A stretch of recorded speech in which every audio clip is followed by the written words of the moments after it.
اس سے پہلے سورہ بقرہ کی مختلف آیتوں کا خلاصہ پیش کیا گیا۔ ابھی اپنے سامنے جو آیت کریمہ ہے، اللہ تبارک و تعالی ارشاد فرماتا اذ قال له ربه اسلم قال اسلمت لرب العالمین۔ اس آیت کا بیک گراؤنڈ کچھ اس طرح بنتا ہے کہ اللہ تبارک و تعالی کی مرضی، سب سے پہلے روئے زمین پر نمرود ابن کنعان نے جو ہے خدائی کا دعویٰ کیا، اور خدائی کا دعویٰ کرنے کے بعد لوگوں کو مجبور کیا کہ اس کے عبادت کریں۔ چنانچہ لوگوں نے اس کو تسلیم کر لیا، اور اس کے پاس جو ہے بہت سارے کاہن اور نجومی تھے جو لوگ ستاروں کی چال کو دیکھ کر آنے والے حالات کو بتا دیا کرتے تھے۔ تو نمرود ان کے ذریعے سے جو ہے بہت کچھ کر لیا کرتا تھا۔ ایک بار اتفاق ایسا ہوا کہ اس کا دربار سجا ہوا تھا نمرود ابن کنعان کا، اور اس کے دربار میں نجومی اور سب کاہن موجود رہا کرتے تھے۔ تو سب نے کہا کہ تیری سلطنت کے اندر ایک ایسا بچہ پیدا ہونے والا ہے جو تیری حکومت کی اینٹ سے اینٹ بجا دے گا۔ چنانچہ جب یہ کہا تو نمرود نے حکم دے دیا جتنے بچے پیدا ہوں سب کو قتل کر دیا جائے۔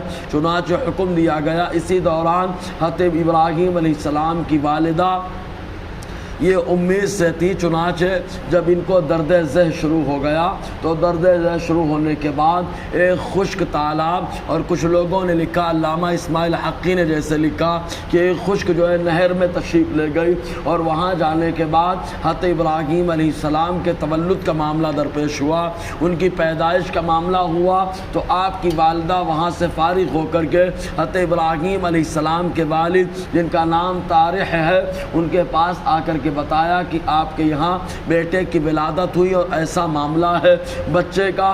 چنانچہ حضرت ابراہیم علیہ السلام کے والد نے اپنے گھر کے اندر تہخانہ بنایا، اور تہخانہ بنانے کے بعد اپنے بیٹے حضرت ابراہیم علیہ السلام کو لے کر کے آئے، اور آنے کے بعد اسی تہخانے کے اندر رکھا اور وہیں کھانے پینے کا انتظام کرتے رہے۔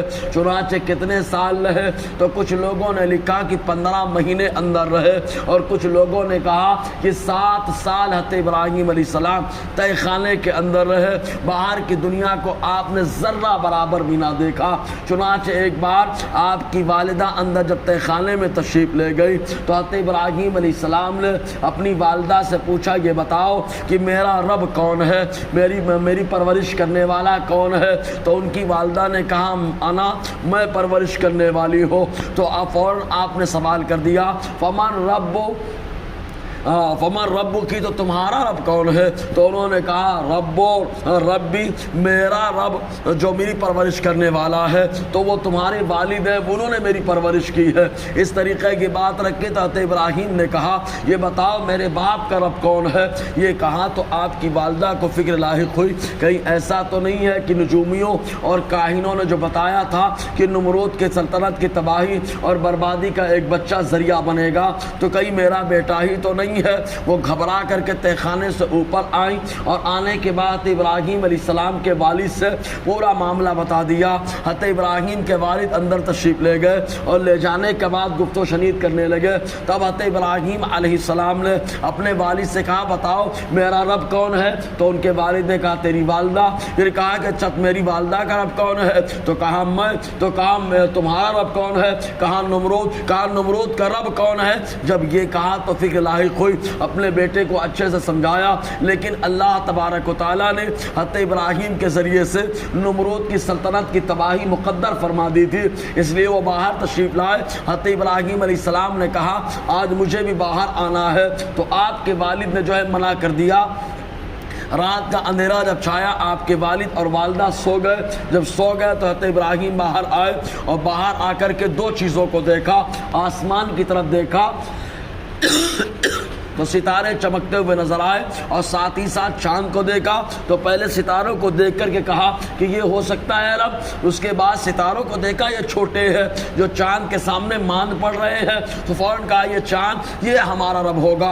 اور یہ جو ہے لوگوں کو توجہ دلانا مقصد تھا کہ یہ رب ہو سکتا ہے کیا۔ اس کے بعد جب سے چاند ڈوب گیا، سورج نکلا، تو آپ نے فرمایا ڈوبنے والا رب نہیں ہو سکتا ہے، کیونکہ وہ تو ڈوبنے والوں کو نکالنے والا ہوتا ہے۔ سورج نکلا، کہا یہ یہ بڑا ہے، یہ رب ہو سکتا ہے، لیکن جب وہ بھی ڈوب گیا تو حضرت ابراہیم علیہ السلام نے کہا یہ بھی رب نہیں ہو سکتا ہے۔ یہ لوگوں کو تقریباً لوگوں کو سمجھانے کے لیے اور ان کی فہمائش کا انداز حضرت ابراہیم علیہ السلام کا رہا۔ تب اللہ تبارک و تعالیٰ نے انہیں حکم دیا، اے ابراہیم اگرچہ تم لوگوں کو سمجھا رہے ہو لیکن اپنے رب کی بارگاہ میں سجدہ ریز ہو جاؤ، اپنے رب کی بارگاہ میں سر جھکاؤ۔ اللہ تعالیٰ نے جیسے ہی حکم دیا حضرت ابراہیم نے کہا سارے جہان کا جو پروردگار ہے میں اسی کے سامنے اپنے سر کو جھکاتا ہوں۔ تو اللہ تبارک و تعالیٰ اس کی منظر کشی کرتے ہوئے یوں ارشاد فرماتا ہے، اذ قال له ربه اسلم، اے محبوب یاد کرو جب ان سے یعنی ابراہیم سے ان کے رب نے کہا اسلم، آپ اپنی گردن کو میرے سامنے رکھ دو، اپنے چہرے کو میرے سامنے جھکا دو۔ انہوں نے کہا اسلمت لرب العالمین، میں نے اپنے چہرے کو جھکا دیا اس رب کے لیے جو سارے جہان کا رب ہے۔ فوراً حضرت ابراہیم علیہ السلام سجدہ ریز ہو گئے، اور اس کے بعد حضرت ابراہیم کے بچوں نے کیا وصیت کی، حضرت ابراہیم کی وصیت ان کے بچوں کے تعلق سے کیا رہی، انشاءاللہ اسی پر روشنی رہے گی۔ اللہ تعالی ہم سب کو فیضان قرآن برکات قرآن سے مالا مال فرمائے۔